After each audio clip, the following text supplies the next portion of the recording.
संतों के साथ 13 जुलाई को माता कलीसिया संत हेनरी का पर्व मनाती है। बावेरिया के ड्यूक हेनरी का पुत्र संत हेनरी थे, जो अपने जीवन काल में साधु हेनरी कहे जाते थे। संत हेनरी के माता पिता दोनों ही कुलीन परिवार के थे।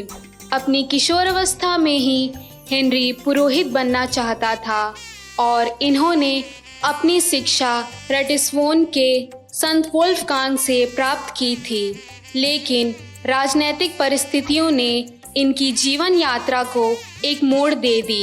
ये बावेरिया के ड्यूक और जर्मनी के सम्राट बनाए गए और ओतो तृतीय की मृत्यु के बाद रोमन साम्राज्य के सर्वोच्च अधिकारी बना दिए गए।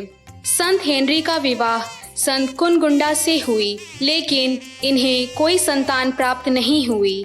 इन्होंने अपनी अधिकांश संपत्ति कलीसिया के लिए खर्च की। संत हेनरी ने बामबर्ग को नया धर्म प्रांत बनाया। यह उनका एक विशिष्ट काम था। यह उनकी अपनी योजना थी।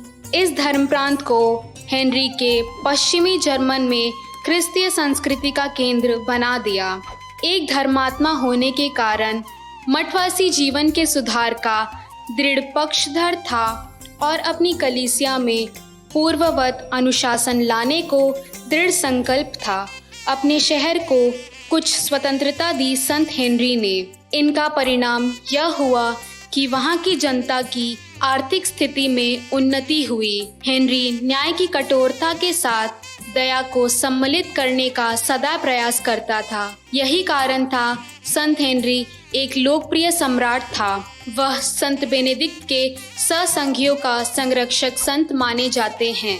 सन 1024 ईस्वी में करीब 52 वर्ष की उम्र में स्वर्गवासी हो गए। संत पिता यूजेनियुस ने सम्राट हेनरी को सन 1146 ईस्वी में संत घोषित किया। इनकी धर्म पत्नी कुनगुंडा भी संत हैं, जिनका पर्व कैथोलिक कलीसिया 3 मार्च को मनाती है।